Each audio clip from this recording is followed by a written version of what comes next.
Très chers fidèles Internet et Eurotech TV officiel, la chaîne de référence, bienvenue sur votre émission Actualité politique. Je suis là, votre humble servante Carmen Aladjo, la diva. Merci de la confiance, merci de la fidélité.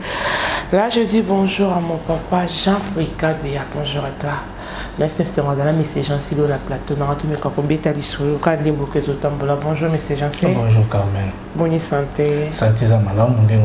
toujours en forme. Bonne IDPS. Bon, IDP c'est ce qui est normal, tous les le gouvernement déjà bah pesa gouvernement dit que ça va banda musala et on te ose la sco ba kota sco en œuvre ba sala musala bango et puis tout moni ndenge lobi le kaki ba utai ko sala nini o ya session budgétaire dans la session budgétaire on a ba lobi c'est loi des finances et on va permettre que va répartir budget et puis financer en boka. Oh bah député Moussous va décrire qui premier jour il Kamba à Lobaki concernant gouvernement na projet au gouvernement qui n'a pas ministre bah tu vas c'est moka qui est net sozu bah saf bah Lobaki bah les airs bah comprendre qui était que ils ont appelé la session moi à part bah bien en session budgétaire ou bah misaka loi des finances pour répartir finances selon ba échéance n'est payé tambour. Donc le président qui était qui Belgique lobby n'a habité pour non kolobani na ningi mona qui m'a mangé les cailles non. Non, c'est un autre parce que Belgique a une histoire monnaie na mboka na biso. Belgique ba yebi makamuni basala na Congo et puis c'est un autre parce que toyo mona lelo que avec le président Fachi et que Congo ndenge zawana toza IDPS et PC Congo indépendance économique. Depuis 1960, les Belges ont sous pouvoir une indépendance politique. Parce que les politique, il y a une indépendance, mais indépendance économique, ils ont voté. Donc indépendance économique, il y a un moment où il faut du pouvoir à travers l'IDPS. Il y a un IDPS à sali qui tu as besoin indépendance économique. Au moment où il y a qu'on dépendre dépendre de la Belge il y a un monde qui va belge ba mo ba jiji bon ba bengi sa présent qui tapuna et ça qui visite moko officielle visite moko fructueux au to moni ndenge présent qui ndenge ba congolais nyonso ba yamba qui est na sengo mingi ndenge pe ba combattant baza IDPS c'est pas puis pe ndenge ba yamba qui président de la République. Mais quand moi plutôt qui va presque quitter Belgique ba ko bétailler ba ko ça mettre mon degré à population et un président éviter ba bétiété ba tiki na monga ba comprendre té. Bon là journal nous so on les biloba loba congolais to loba na biso mingi mais to za na ba action té. Moi ça na nga biloba loba ba ko bétailler ndenge ni. Ye mo ko tu combattant ya munene ba ki no bétailler. Yo mona té na 1991 o ko ba fayulu na politique ba yeba na raté nga bundara na Belgique na za 21 ba sécurité wa ba policier pour total on a image abundaka c'est voilà nga ko ya na fête ya anniversaire ya IDPS ezalaka fallait ba to bazaki libanda ba ya mais to monaka ba pimelaka nani Fachi visa qui na vu matako monaka ndenge alakisa ki combattant na na obeta na bango so bazaki wa ni boke cha ko beta été aza d'abord na force o ya Fachi te na o wana eso so ki commanda lokuta wana ya obeta fallait ba mona na bazaki bala temete mobala tembe fallait ba mona na moment wana ba beta total bango mais ba mona nité ka koloba na ba réseaux sociaux ozomona ba koka ki pe ko beta été parce que eza la pays moko faut ba garantir sécurité à président les affaires na bongo nyango ba simbiete pour la za pour na bongo te ba simbiete ba banga ki ba kokite ba banga ki ba kutani pena ba combattant muso ba zaki kuna pe yango moni ki ba ngo ba munoko ba tchaki sili fallait ba ya ozomona fallait ba ya total bango. Et puis baza maël était so bazaki maël makasi net babokechi lokola ya lingaka mona Félix a tourné ba question ezaki moment oya ko solona na Fachi ngana lingi na mona boy to mona clair boy osiko zo ki moza mbali te wa mbali te par rapport à que Primo Clanso bateki on a ba Rwandais ni baso konza biso dans le président na naelo côté parce que ça dirigé par bango ba Rwandais Najo Rwandais to teki mboka pa Rwandais nga histoire wana to lobela kango mingi to teki mboka pa Rwandais biso mo ba congolais to ko pesa ba Rwandais gaz o ba loba o baza ba fainéant ba loba ke to pesa mboka pa Rwandais za complexe nga congolais mande naza boye to botama l'époque à Zaïre nazaka nga complexité devant n'importe qui ils ba congolais musu batika na complexe wana bango bazo batoteki mbongo pa ba mboka nini facha teke pa ba Rwandais OK mboka oso to bi bateka kyango bateka kyango za bangwanda na ba Mobutu so ba travailler sera Mobutu bangwande na mboko tokolo basu isolo na bango te bakota depuis 1900 ba 1960 ba 70 ba Rwandais bazali na mboko yo et puis kaka sera Mobutu soko tuni ngwanda ayebisa yo mutu oyo amema réseau oyo to na benga na sera kala to na ko mama na ba lettre ba 95 93 94 ba 97 mais mutu akotisaka oyo to benga réseau télécom ya Télécel bazalaki na ba téléphone mo ya minene za mutu pamba te izalaka ba konzi ba to pouvoir ba to sécurité bangwanda bazalaki na ba téléphone ba Télécel wana izalaka na kotaka ngo izalaka oyo babengaka miko soki roitare miko roitare ne mutu amemaka système ya Télécel wana par l'entremise ya directeur et oyo ya cabinet na oyo nani Bisengimani Rwema oyo Mobutu avandisaka Bisengimani Rwema pasaki ingénieur bango mibale bazalaki wana na miko roitare wana bango ndi bamemaka Télécel ezaka ba Rwandais bakotisa Télécel na mboko na ba série wana après ba Rwandais Télécel ngwa ki changer ko koma Comcel ndena ba 2001 ba Vodacom ba ye ba Vodacom c'est bandaka Celltel ba biloko wana mais toyebi ba Rwandais bakota na mboko kala papa ngwanda zoye bango ngai na même oyo ba Rugwiza zaki sera Mobutu oyo aza directeur ya ofida soki DGDA aza mutu alelo te azaka sera Mobutu bangwanda bayebi yango biso to otanga na ba classe to bane ko mona ba Rwandais na quartier na vanda d'abord to no banola sepso papa oyo vanda ka aza directeur ya telle société aza Rwandais to yebaka ngo ezalaka eloko ko bomba te à part série ya musée era yaka na kubenga na ba Rwandais ne bato batikala bakimaka histoire ba Rwandais to ba Félix wala to bosala ngo ba Rwandais bakota na mboko kala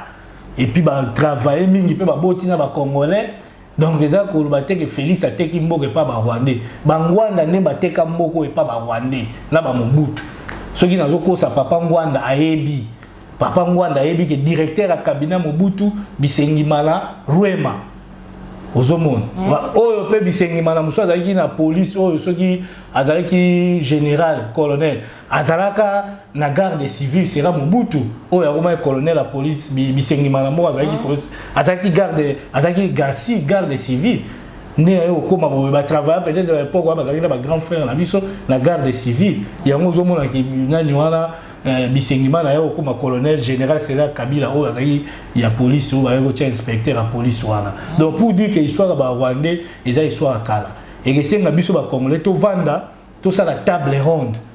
to yeba makambo ba identifier batu ezaka kateke o ba Rwandais batake biso ba Rwandais mais ye moko papa ngwanda ninga za wana kasi bango ne banda osala ba négocier binani o Museveni président Uganda comme président de la République ya Uganda babosani yango service ya sécurité série ya Mobutu ezalaka na mabuka ba papa ngwanda bayebi ba biloko wana biso ti to okola bala mike to yeba ba biloko nyonso bande koleka na mboko to yo bateke ono Félix ateki mboka pa ba Rwandais ndeni wana eza complexe eza complexe eza makambo ba Rwandais te bon même si ba Rwandais batumsu pe babalani to tika ba biloko ya ba discrimination vous comprenez total d'abord vision ya pays na biso moko lever tête haute to kende liboso ozomona les awana to lo baneli il y a des Congolais qui se sont mariés avec ba mindele ouais ça problème sociologique siko ko lo bana wana o ba botami na ba poto kuna soki siko na France ba komi ko boya bana wana ba Congolais ba boti bana na États-Unis so ba boti bana na ba différentes nationalités so ba ko boya bana na États-Unis Obama zalaki d'origine kenyenne mais a travaillé pour l'intérêt américain mais pourquoi pas si quelqu'un est né au Congo et qui a travaillé pour l'intérêt congolais tout banaka ko loba ki baza mabe il faut tout vendre ensemble total place mabe o izali Kabila yo wana travailler na ba politicien congolais ba ote koleka mais banani basali ba congolais mabe kaka bandeko na biso ba congolais bazali entouré par Kabila et ça peut-être Kabila tout le monde a Kabila mabe mais entourage ba congolais wana nde basali ki ba congolais ba mener esclavagisme oyo to tika ba bloka ko lobaka ba Rwanda da ba kota kala na mboko ba Rwanda ba kota ka to beta faire 15 millions ya Vital Kamerhe après 15 jours qui Vital Kamerhe alinga qui allait traîner ya démission mais to ko lo bani pour être Cambouana bon affaire 15 millions ngai na yebisa que la fois passé que prévisa qui était ceux qui battu à justice ba monique ba memele bango ba preuve moko eza palpable que il y a eu détournement. Moi je trouve que s'il va répondre à la justice et à la paix ma bête ils ont aucun que nous justifier démission on les a pour bakangi bandimi qui a 15 millions démission na eza sur la Libye qui a vu 15 millions oui ceux qui aza pour se reconnaître qu'ils sont coupables pour alongona ndenga malamu sengaka mutu a démissionner et sengaka mutu a démissionner yo yebi ke ba pesi au compagnie au détourner mon compagnie qui tire on les dans mutu ba congolais il y a qu'à faire à coalition non tant que vous savez que nous c'est ça qu'on a papier pour démission on a peu ba yo kana ba fanda ba ça papier non qu'ils a bon ce qui est vrai ngana yebi que président Fachi aza président très sage. Ozomona aza entouré na ba mobutiste na ba kabiliste. Ba kabiliste bazana Fachi peut-être bazo sepela komona e ensemble na Kamerhe to ebindenge ba écarta ka Kamerhe série moko na bato Kabila Kamerhe azawana ba omona kaza élément gênant vis-à-vis ya bango bazo ka créer parce que ba mbongo ebungi trop na mboko ezaka ka compagnie à pétrole et bon bon monsieur bimaka na ba compagnie ya télécom wana ba olobela ona noté ba mbongo bimaka wana belé na ba compagnie télécom ba ndeko lesa Kabila ba olobela ngote ba mbongo bimaka ba compagnie belé ya ba SNEL zaka o ya 15 millions té beaucoup d'argent sort dans ces pays compté à SNEL côté ya ba réseau télécom to olobela ngote soto bito landela ba bloc wana ba mbongo bimaka belé donc ceux qui ont se sentir coupables, juste à répondre à la justice, justice a bien le ça. Quand tu veux tel cela, maman Sylvie a zama quoi de la INC, a deux ministres malouba, pourquoi tu veux ça pour un président, à quoi il bimisa ngote, parce que président là bango baza bato de travailler ensemble. Pourquoi le bani pour la maman Sylvie? Bon, moi c'est un goût na EBT, Sylvie bon na EBT. Et ça peut-être les a mutumu super les États-Unis ça rabongo. Il y a mutumu super nga bima à ça la succès ils ont la cas bon donc c'est normal parce que moi même Bill Clinton série moko secrétaire na yo publié ba blog musu so bimana na Clinton tout ça c'était seulement pour les salaires bon là maman Sylvie on a finga té là ça ne me concerne pas biso total a toujours évolution en mboka ndezo kende liboso lelo ba maman Sylvie lobi pe lisanga bonganga pa yaki allié sera Kabila amoni ki balongo liote za boy élection les cas qui boy bozomona ke mutu bon état de droit yango wana parce que Félix il est vraiment bon il est congolais aza na rankinité na batu yango zomona état de droit zo kende liboso na moment Kabila je ne pense pas que batu mususu balinga basala ba déclaration wana en public. Tellement que biso ba congolais moto linga na raté so moni ndekono congolais za no zo linga toujours au akilé c'est dans ce sens là on a ko sa réponse là affaire Mike Mukeba et Mike Mukeba lo bazala ki na justice to moni malamoko makala na éviter de ces gens-ci mutasambi mbalamo makala bakati no pour ko tiena makala pourquoi bon Mike Mukeba ezaki makambo bafunda ki mingi na yo na oye bezaki makambo ya diffamation hein diffamation na imputation dommageable bon bah ils ont au moins 50 accusations 52 déjà au bas déposé qui na justice bandakala donc batunyo so ya akizaka bon bah eko herba ba lever immunité ceux qui députés ça sont na immunité donc ba koki ko interpeller so za coupable ba ko kanga yo ezaka Mike Mukeba ite Batming bazala yo na justice même Oli Lunga alne ko kima kutu akende par partir à Brazzaville ministre sortant Oli Lunga ya santé bakanga ki ko basala ki ba détournement ko ezaki makambo est on ezaki cop bande kolela ngombongo mais tala mikolo yo ndenge makambo wana ezo nini virus antivirus bazui ndenge ezo traiter ba congolais lelo zo yoka la suba betela makambo ali ebola te oyoka na RFI ba olobela ngo lisusu te oyoka ba chaîne musu ba olobela ngo lisusu te même makambo ya guerre à est ndenge ezaki chaque fois bola mukabo o ba bomi 18 personnes ba bomi bomi to yoka ngo lelo te ozo comprendre pour dire que makambo ezo tambola bien payé zo kene malamu président Fati azo luka vraiment que azongisa makambo nyonso sur les rails. Sur les rails, ok. Votre analyse partout va retenir nini? Bon, va retenir car que mboka eza malamu, mboka ezo kene malamu mingi parce que soki totali oyo tolobela kaka makambo eza négatif, positivité mboka nde ezo kene ba congolais ba olobela ngoti. Bokolobela te ndenge leo na Kanchach bazo tonga déjà 1000 maison ya ba soda et eux ils ont préfabriqué ils ont que na chaque jour ba kotonga même 4 5 maisons au moins banda ko wana aider ba soda ba vendre pe ba kosa l'hôpital à munene morgue munene ba kosa na kancha tu wana pona ko traiter ka ba soda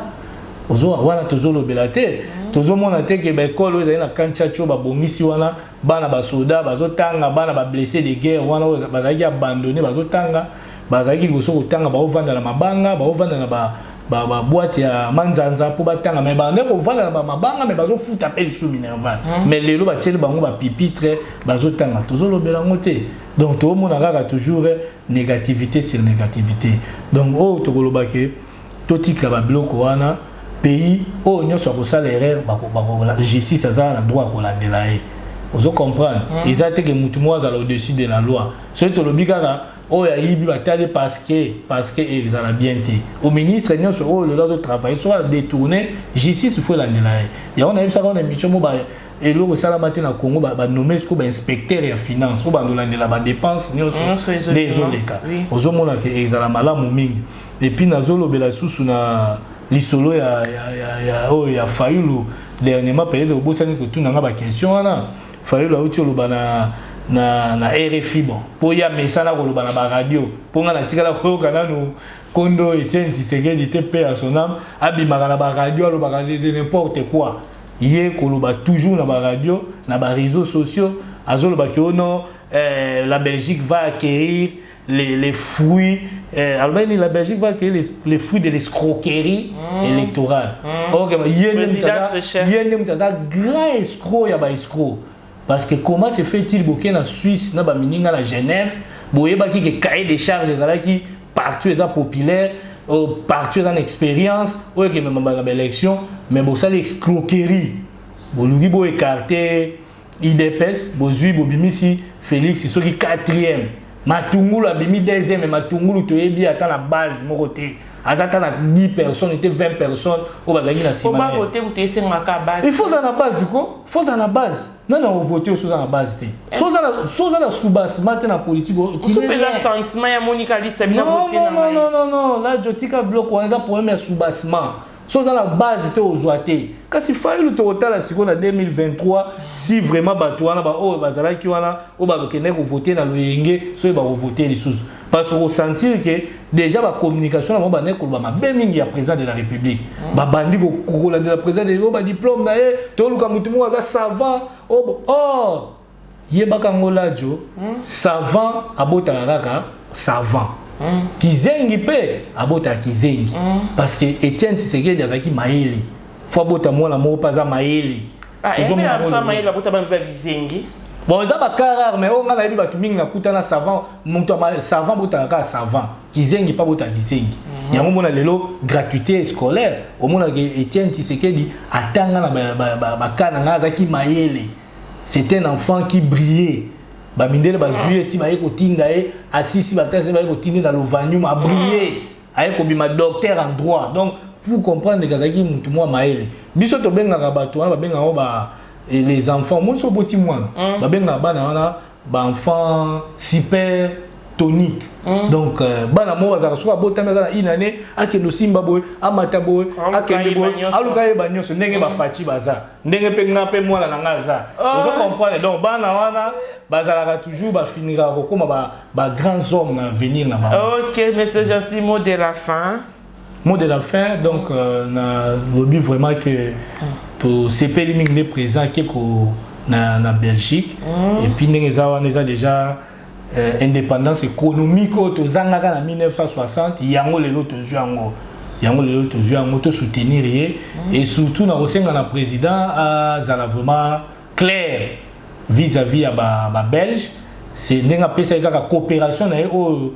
projet na pesaki eza win-win donc gagnant-gagnant ok na pays biso toni to exploiter telle matière tout ça la bino boy wana nde et liboso azala sous te ba Belge bazalaka neti ba commissionnaire ya RDC bagenda kotekelaka biso biloko vraiment c'est bien président Fatia asali makambo mo ebele na 8 mois oyo surtout biso mo toyebi na 2 semaines ndenge afungolaki ba relation na Belgique oyo ezalaki coupé azongisaki maison Schengen azongisaki susu ambassadeur de l'Union européenne et puis na ngana bosana oyo directrice sous-directrice ya Human Rights Watch oyo babenga Ida Soyer azongaki susu 3 ans babenganaki ye oyo ya droit de l'homme wana mais moi si wana américaine wana baye kozongisa susu na Congo donc pour dire que vraiment Fati ba relation azosala surtout na ba américain akangama toujours na ba américain parce que ba américain ba anglais bazala toujours honnête soki ba pesi wana bayebi ne ba opesa mbongo ndenge ko gérer pays au monde mboka na biso lobby to bandolobela ngo to komi bana ya États-Unis des États-Unis lelo eza puissant après ba Japon au monde ba pays nyos aux États-Unis a supportaka bazala toujours na soubassement bien tozani ba Corée du Sud wana Corée du Sud des appels parmi ba pays oyo Amérique a tchaka poa makasi donc yango ka ngana loba et puis na numéro contact na pesi na mbote na masa na Fabrice na Djobu na saluer ba na Free d'ici nyonso na ba combattant nyonso na saluer pe ba combattant nyonso baza na poto na ba congolais nyonso na oyo balingaka Fati na oyo balingaka ete to saluer bango aza mwana mboka aza congolais et numéro contact na ngeza plus 243 99 177 89 71. Ok, là tout ça qui na message ainsi maïmbi on est à bas propos ya message ainsi maïmbi ou amoula dans la barre remarque to ba reproche au commune numéro na ezana et que vous avez vu comment les biso to répondre yo. Là je dis merci à toute l'équipe technique et je vois mon papa Jean-Pierre, merci à toi, merci à mon caméraman privé Jonathan Sangawada qui derrière la caméra, pourquoi pas mon réalisateur Andy Lumissa, merci à toi. Quand on l'a on se va sur un nouveau numéro. Bye bye.